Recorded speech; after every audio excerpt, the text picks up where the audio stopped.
Conflict से creativity उत्पन्न होती है। हाँ हाँ तो क्लेश से कविता का उत्पन्न हुई, और वो हुआ कि जब कॉन्फ्लिक्ट आया कि मुझे कौन सी ब्रांच लेनी है, हाँ तो मेरे माँ बाप ने जन्म से ही तय कर लिया था कि लड़के को डॉक्टर बनाना है, हाँ और मुझे था कि मुझे क्रिकेटर बनना है। तो मैंने बहुत पापड़ बेले हैं, अंडर 16 पंजाब के लिए क्रिकेट खेला, और कपिल देव से मिलने गया, और घर से भाग के तेंदुलकर के कोच से कोचिंग ली, और बहुत मतलब जिसको कहते हैं कि कोशिश की कि किसी तरह क्रिकेटर बन जाए। जी तो जी हिंदी मेरी शुरू से अच्छी थी। 8वीं 9वीं 10वीं में मैंने ऑप्शनल सब्जेक्ट था, पर मैंने हिंदी ही लिया। इस किताब में प्रेम के 9 पड़ाव है, आकर्षण से अध्यात्म तक, जिसमें जुदाई है, उदासी है, आशा है, उम्मीद है, रूहानियत है, स्वयं की खोज है। तो ऐसे 9 अध्याय।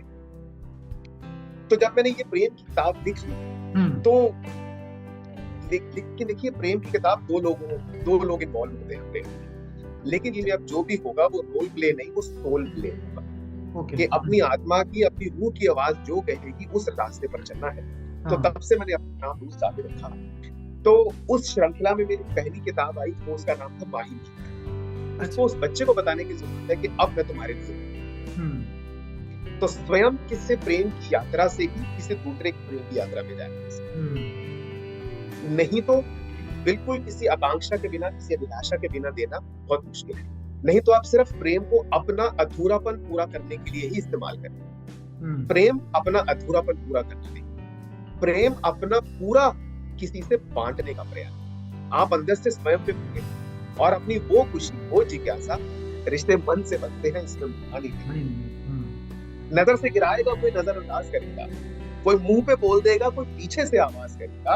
अंदर से खुद बदलो, बाहर बदला क्या ले। रुकना झुकना चाहे वही नया आगाज मिलेगा। और हाँ, झुक जाना, बच जाना, ये कुर्बानी नहीं होती। रिश्ते मन से बनते हैं, इसमें मनमानी नहीं। नहीं नहीं।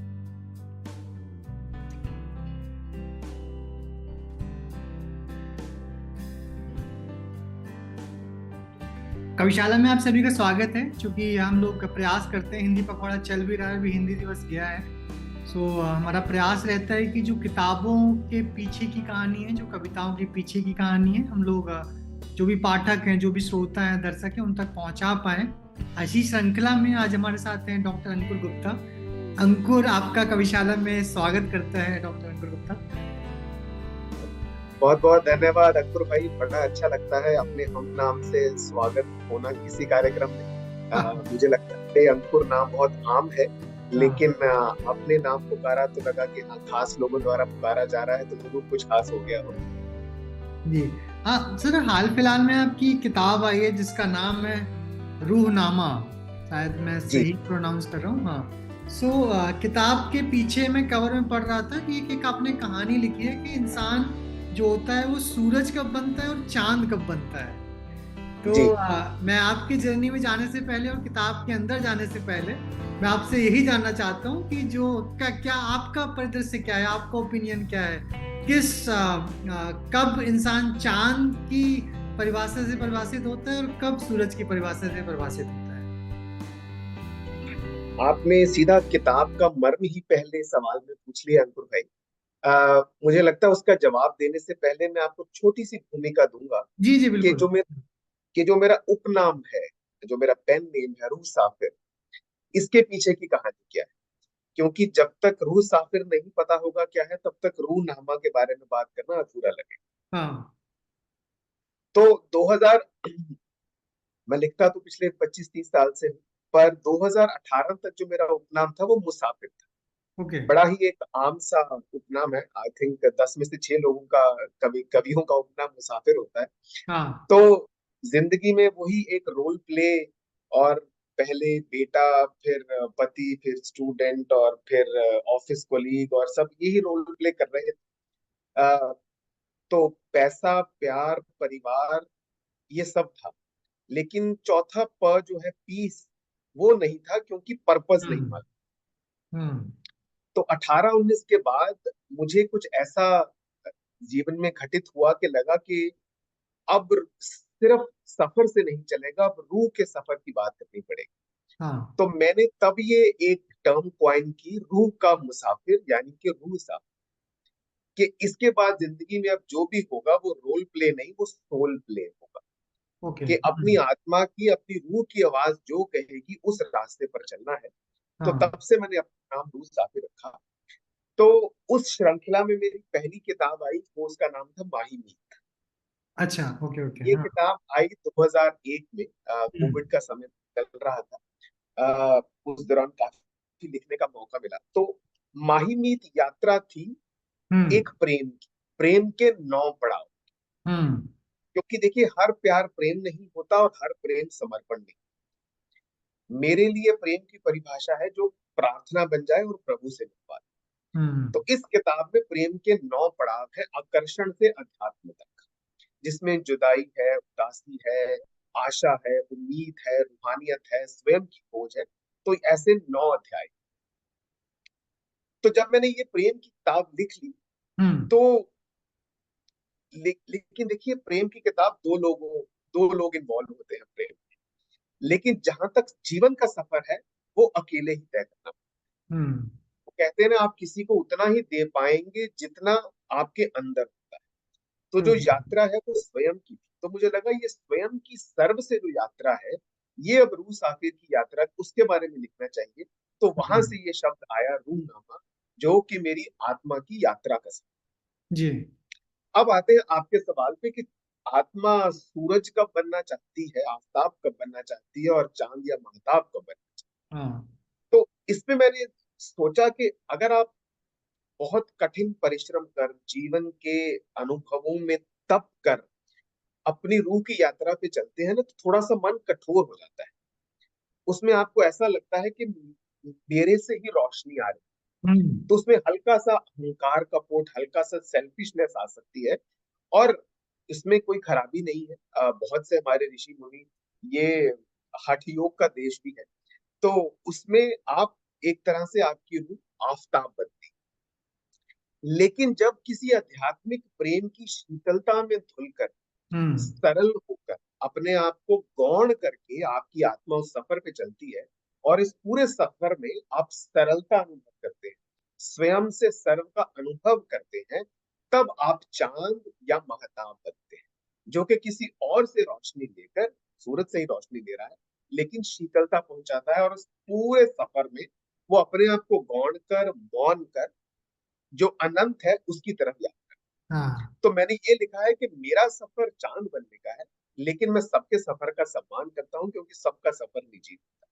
तो हाँ। उम्मीद है मैंने आपके सवाल जी का बिल्कुल, जवाब दे मुझे लगता है आपने शायद किताब के पीछे ही जो प्रेम को परिभाषित भी किया है कि मेरे प्रेम में दिया। प्रार्थना की भावना छिपी है, इस सिद्धार्थ में गौतम की संभावना छिपी है। मैं पढ़ रहा था तो उसमें ये शायद आपने पंक्तियां भी लिखी हुई हैं। एक एक लाइन है कि मोहब्बत तो सभी करते हैं, किसी की छिप जाती है और किसी की छप।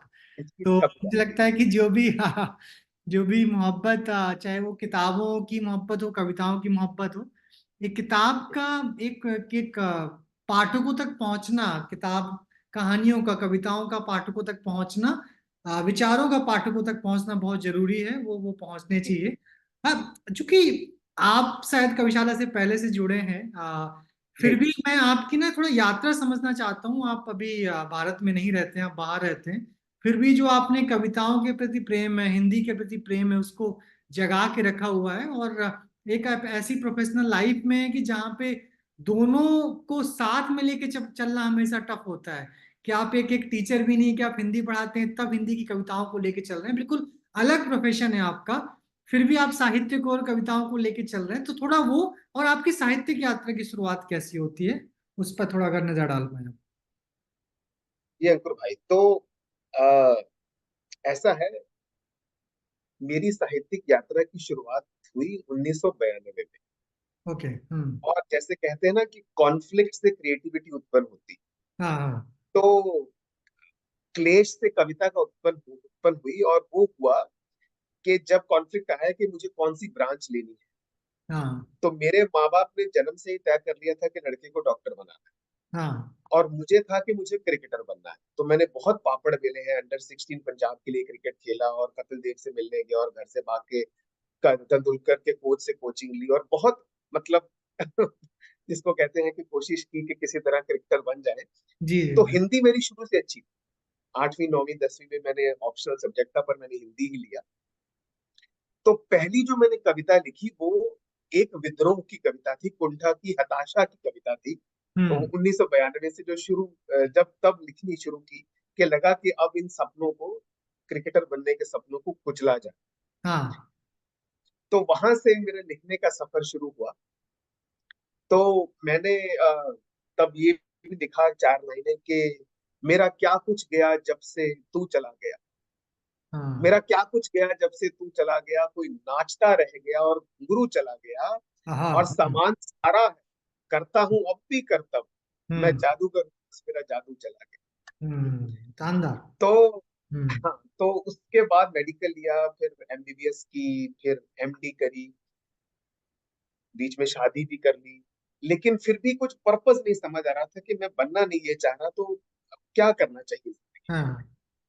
तो इस जीवन के सारे पड़ाव में कविता ने मेरा बड़ा साथ दिया। हम्म। तो आप अगर मेरी कविताओं को पढ़ेंगे तो आपको कहीं ना कहीं जीवन के हर पड़ाव की एक झलक मिल जाएगी। हम्म। तो आ, 2012 में जब पूरा अन्ना का आंदोलन चल रहा था, फिर कविताओं में थोड़ा सा पॉलिटिक्स भी आ गई। पहली बार मैंने जब वसीम बरेलवी और मुनव्वर राना और बशीर बद्र साहब को सुनना शुरू किया, कुमार विश्वास को सुनना शुरू किया, तो शायरी में थोड़ा मुझे लगा वजन आना शुरू हो गया, थोड़ी रूहानियत और रोमांटिसिज्म भी आ गया शायरी में। 2015-16 में मैं शायद आपसे मिला, जब आप जी। कविशाला की शुरुआत बिल्कुल बेसमेंट में गुड़गांव में कहीं हो रही थी। तब मैं गुड़गांव में ही था 10 साल। फिर 2018 में मैं सिंगापुर काम के सिलसिले में ही, तो यहाँ एक बहुराष्ट्रीय दवा कंपनी में मैं मेडिकल डायरेक्टर के रूप में काम कर रहा हूँ। लेकिन ऐसा हुआ कि सिंगापुर आते ही जैसे कविता को पंख लग गए, हम्म। क्योंकि इतना कविता का रुझान और इतने कवि सम्मेलन मैंने हिंदुस्तान में नहीं देखे जितने सिंगापुर। हर ओके। वीकेंड पे बहुत से ऐसे यहाँ पे प्लेटफॉर्म्स है, और तब कोविड शुरू हो गया तो ऑनलाइन हर हफ्ते शुरू हो गया। हाँ। तो सिंगापुर हिंदी संगम है, ग्लोबल हिंदी फाउंडेशन है, धीरे धीरे इनके कार्यक्रमों में जाना शुरू किया। और मेरी दोनों किताबें पिछले 5 साल में आई हैं, तो मैंने पहली किताब में सिंगापुर की धरती को खास नमन किया है, कि हाँ। यहाँ पर आके मेरी कविता को एक रंग नया मिला। तो ये पूरी यात्रा है, ये पूरा सफर। जी। नहीं, बहुत शानदार। अच्छा, मतलब मैं साथ में मैं थोड़ा ये भी समझना चाहता था कि आपने जो लैंग्वेज का जो एक बैरियर होता है कि आपकी जो एक प्रोफेशनल लाइफ की लैंग्वेज है वो कहीं ना कहीं अंग्रेजी है ना। जी और चूंकि मैं इसलिए समझना चाहता हूँ कि अभी ना हिंदी पखवाड़ा और हिंदी दिवस गया है हाल फिलहाल में।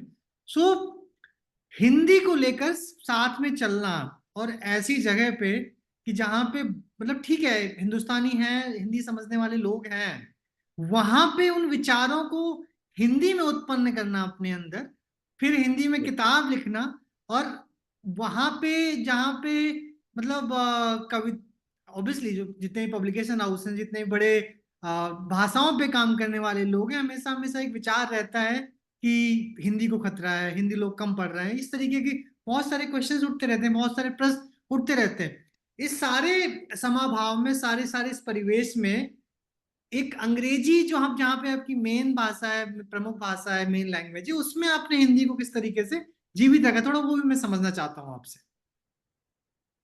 तो अंकुर भाई, ऐसा है ना, कहते हैं कि अंग्रेजी व्यापार की भाषा है, हिंदी हाँ। व्यवहार की भाषा है, और उर्दू प्यार की भाषा हाँ। है ना।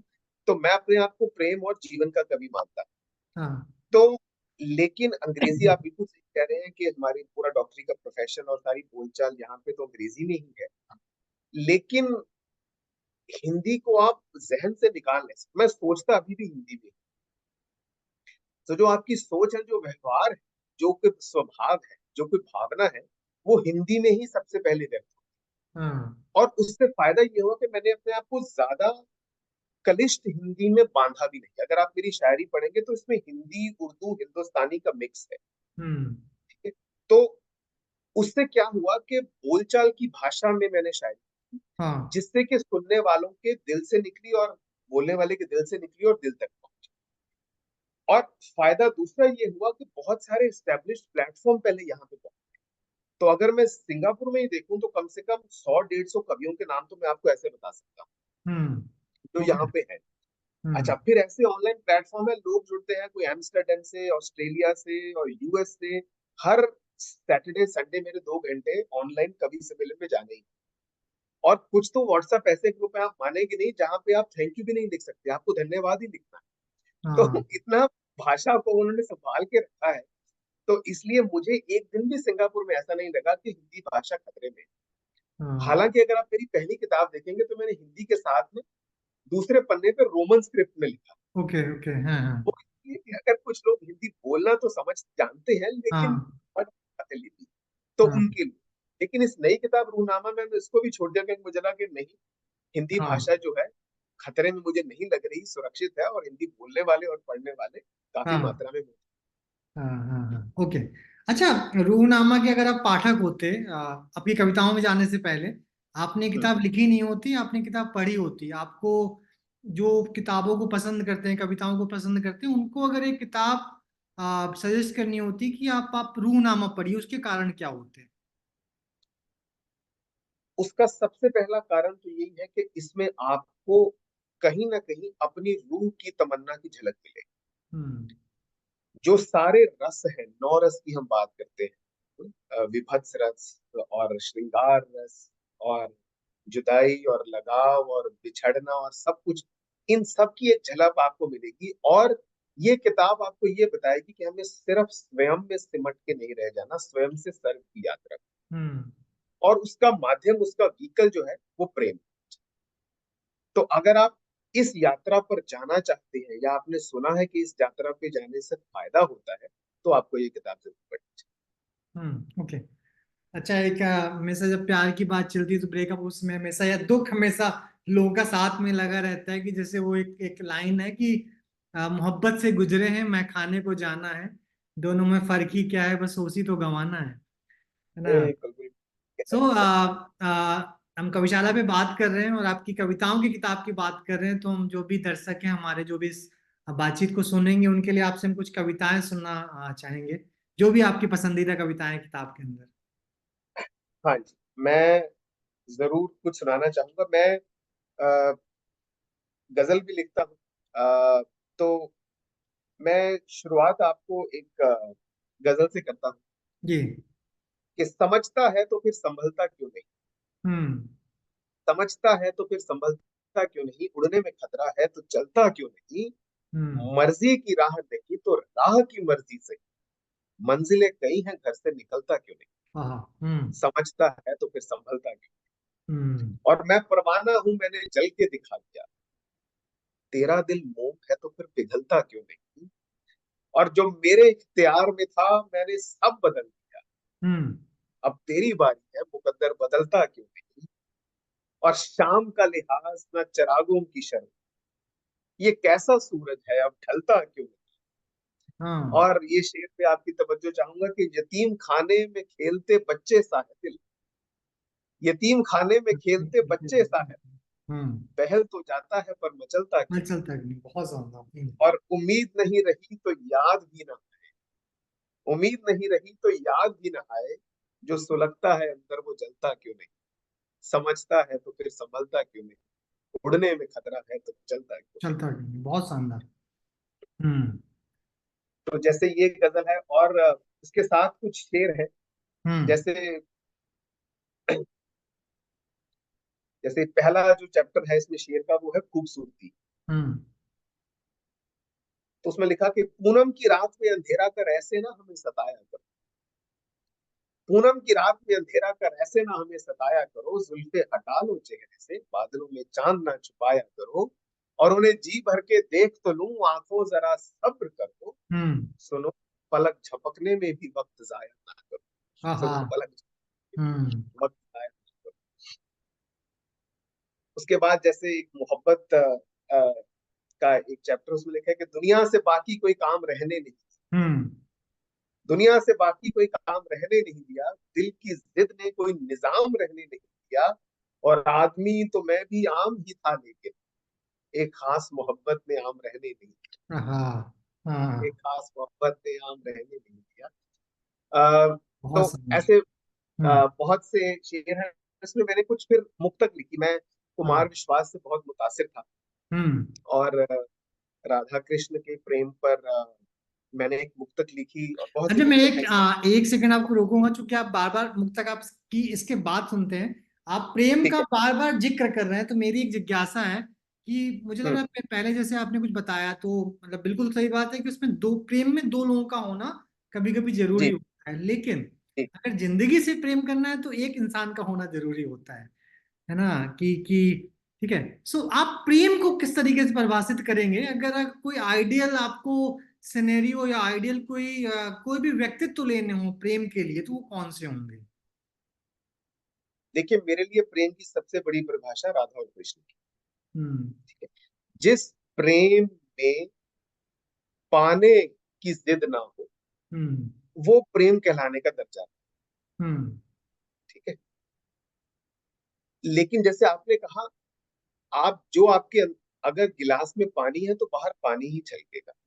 हम्म। तो अगर आपके अंदर प्रेम नहीं है तो आप बाहर प्रेम नहीं कर सकते।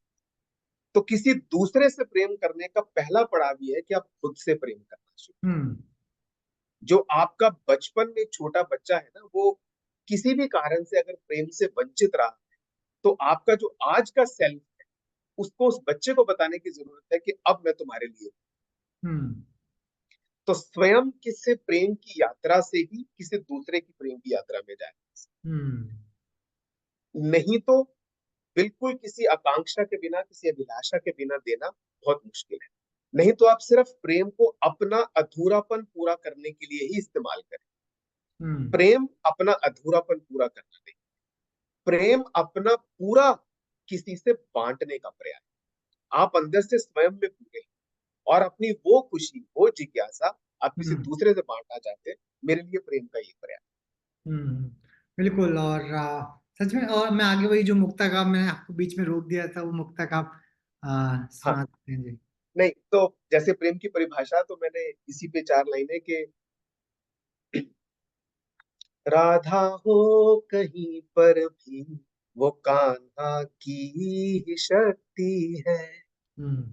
इसी को प्रेम कहते हैं, बाकी सब आसक्ति है। सच्चा प्रेम पहले हमको खुद से मिलवाए, जब वो रब से मिलवाए, फिर वो प्रेम भक्ति है। जब वो रब से मिलवाए, फिर वो प्रेम भक्ति है। बहुत सुंदर। कुछ आपने डॉक्टर्स के लिए, कुछ मेडिसिन के अराउंड कुछ कुछ कविताएं लिखी आपने? डॉक्टर्स और मेडिसिन के आसपास देखिए, जब मैं शायरी लिखता हूँ तो तब भूल जाता हूँ कि मैं डॉक्टर ही हूँ। लेकिन मेरी अ, कविताओं में एक बहुत जो अहम टॉपिक आपको मिलेगा, वो मिलेगा रिश्तों की बारीकी। हम्म। तो अगर आप कहें तो मैं रिश्तों पे एक बिल्कुल अपनी बिल्कुल कविता, जी जी। थोड़ी लंबी कविता है लेकिन मैं कोशिश करूंगा जल्दी से सुना जी सकूं। जी। इस कविता का शीर्षक है, रिश्ते मन से बनते हैं, इसमें मनमानी नहीं। हम्म। रस दिखना चाहिए, सिर्फ रस्म निभानी नहीं होती।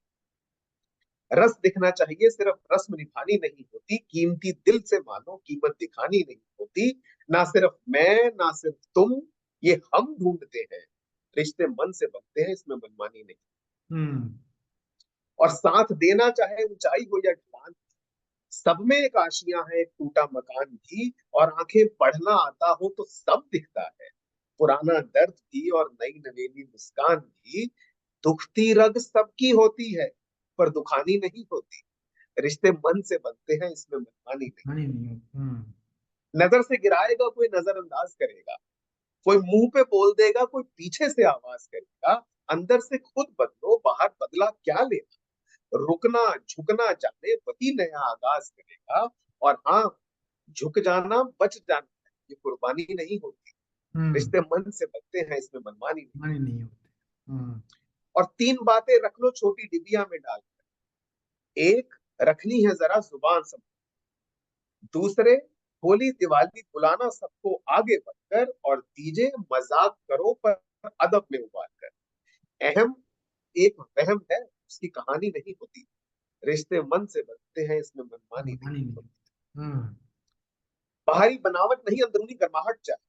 फर्श का फानूस कम, मर्जी की सजावट चाहिए।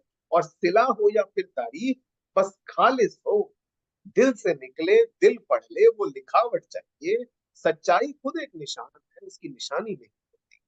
रिश्ते मन से बनते हैं, इसमें मनमानी नहीं। बहुत इसका शानदार। आखिर, गिले शिकवे भी आएंगे पर बहाते रहे। हम्म। लोग सिर्फ कपड़े बदलेंगे, तुम नहाते रहना। और माफ माफ कर देना या माफी मांग देना। नेकियां याद रखना, बदी भुलाते रहना। सामान हल्का हो तो सफर में परेशानी नहीं होती। रिश्ते मन से बनते हैं, इसमें मनमानी नहीं। बहुत शानदार, बहुत शानदार कविता। आखिरी में कुछ भी जो आप नया पढ़ते हैं, अगर कुछ कुछ लेखक रिकमेंड करना चाहें, जो भी दर्शक देखेंगे, कुछ खास पढ़ा आपने, जो सूत्रधार हुए हैं जितने भी, उनमें कोई खास लेखक जो प्रेमचंद और दिनकर वाला पूरा, जो जितने भी सूत्रधार हुए हैं उनमें कोई विशेष आपके पसंदीदा लेखक हो? तो मेरे पसंद, देखिए मेरी कविता में थोड़ा बहुत आपको छायावाद, रोमांटिसिज्म मिलेगा। तो हम हम्म। सब ने बचपन में, चाहे सुमित्रानंदन पंत है, जयशंकर प्रसाद है, हाँ। महादेवी वर्मा है, जो कि बिल्कुल इस रोमांटिसिज्म के आधार रहे हैं, तो वो कविता में झलक की जाती जी जी। है। जो आधुनिक कवि हैं, मुझे उनमें से कवि गोपाल दास नीरज बहुत पसंद है। मैंने बिल्कुल। उनको बहुत पढ़ा। आदमी को आदमी बनाने के लिए जिंदगी में प्यार की कहानी चाहिए, और कहने के लिए ये कहानी प्यार की, स्याही हाँ। नहीं आंखों में पानी चाहिए। तो मैं बहुत मुतासिर रहा इनसे। और दूसरा, मैंने, देखिए राहत इंदौरी साहब कहते थे, जब तक आपको बाकी शायरों के 6 से 7 हजार शेर ना आते हो, आपको हाँ। शायरी नहीं करनी चाहिए। तो हाँ। इसलिए मैं कोशिश करता हूँ कि मुनव्वर राना, बशीर बद्र, अ, और कुमार विश्वास, और इन सबको मैं बहुत सुनता हूँ। हम्म। तो साहित्य पढ़ने में हिंदी के अलावा मुझे फिलोसफी में काफी इंटरेस्ट है, जीवन दर्शन। तो उसमें मैंने सदगुरु को बहुत पढ़ा। ओशो की बहुत सारी हिंदी में जो उनका अनुवाद है, उसको बहुत पढ़ना शुरू किया। और जीवन दर्शन, जेम्स हॉलिस करके, कार्ल जंग हम्म। बहुत बड़े एक फिलोसफर हुए हैं, उनको भी मैंने थोड़ा पढ़ना शुरू किया। तो उन सब की झलक भी आपको मेरी शायरी में थोड़ी बहुत दिख जाए। जी। सर बहुत बहुत धन्यवाद, आपने जो भी परिचर्चा में अपने विचार रखे। मुझे लगता है जो लोग भी देखेंगे कुछ ना कुछ जरूर सीखेंगे, चाहे वो पोइट्री के इर्द गिर्द हो, कविताओं के आसपास हो, शायरी के आसपास हो। और जिन्होंने भी अभी तक रूहनामा नहीं पढ़ा है, मुझे लगता है पढ़नी चाहिए। और उसका फीडबैक जिस भी तरीके से, जिस भी प्लेटफॉर्म के जरिए किताब आप लेते हैं, खरीदते हैं या लेखक से लेते हैं, तो उसका फीडबैक, उसका रिव्यू पहुंचाना लेखक तक बहुत जरूरी होता है। क्योंकि लेखक इतनी मेहनत से किताब लिखता है, और मुझे लगता है कि उस तक किस तरीके से जो भी विचार हैं, अच्छे बुरे सजेशंस, कुछ कुछ भी हो सकता है, वो लेखक तक जी, पहुंचने चाहिए। तो जिन्होंने भी किताब नहीं पढ़ी है, वो किताब खरीदें और किताब पढ़ें। किताब मांगे नहीं, किताब खरीदें। बहुत मेहनत करता है एक लेखक। बहुत बहुत जी, धन्यवाद, आपने एक अच्छी बातचीत में हिस्सा लिया, एक अच्छी बातचीत हुई। बहुत बहुत शुक्रिया अंकुर भाई। ये किताब अमेजोन पे उपलब्ध है हिंदुस्तान के पाठकों के लिए। जी और बाहर अगर किसी को चाहिए तो मुझसे संपर्क करना पड़ेगा, क्योंकि अभी अमेजोन के इंटरनेशनल लिंक पे ये नहीं उपलब्ध जी है। जी। तो आपका मुझसे बात करने का बहुत बहुत धन्यवाद अंकुर भाई, ये प्लेटफॉर्म देने का। तो मैं, अगर किसी को कोई एक क्लिंचर चाहिए होता, तो मैं यही कहूंगा कि इस किताब के पीछे 4 लाइनें हैं कि मुझे कुछ अलग तरह से प्यार करना, हम्म। तुम्हें तुम्हारी ही धुन पे सवार करना है, और मैं चाव नहीं नाव बन के आई, तुम्हें पूरा नहीं बस उस पार करना, हाँ। तुम्हें पूरा नहीं बस उस पार नमस्कार। करना। बहुत बहुत शुक्रिया। बहुत धन्यवाद।